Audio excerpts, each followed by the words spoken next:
Hello दोस्तों, नमस्ते प्रणाम। हम किरण शर्मा, हम मंजू शर्मा अपना चैनल पर स्वागत कर छी। नमस्ते प्रणाम सब दीदी भाजी के प्रणाम, सब यूट्यूब फैमिली के प्रणाम, जते चाची दाई माई सुनबे सबके प्रणाम करे छी।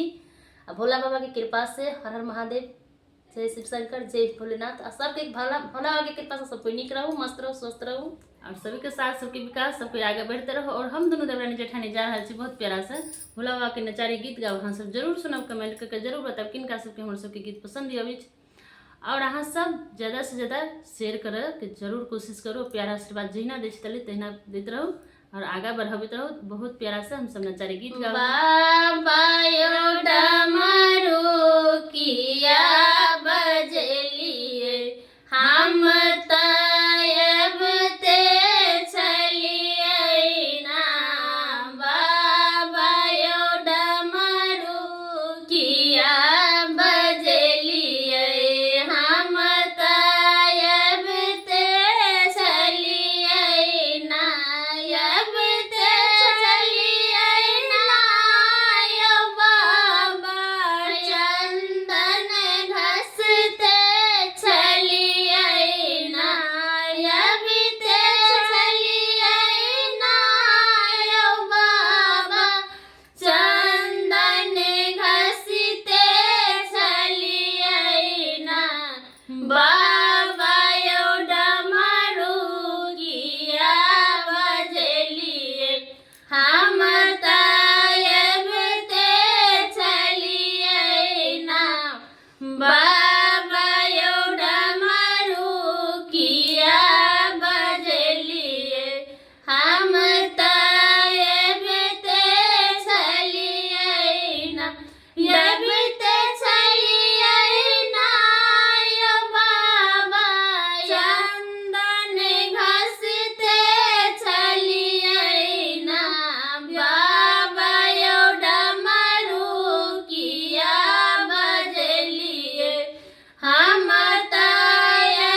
डमरुया बाजयो बाबा डमरुया बाजयो बाबा जंगल में सुनली भंगिया तोरे ते चली आईना भंगिया तोरी ते चली आईना बाबा यो डमरू किया बजलिए हम तायब ते चली आईना बाबा यो डमरू किया बजलिए हम तायब ते चली आईना यब ते चली आईना यो बाबा भंगिया तोरी ते चली आईना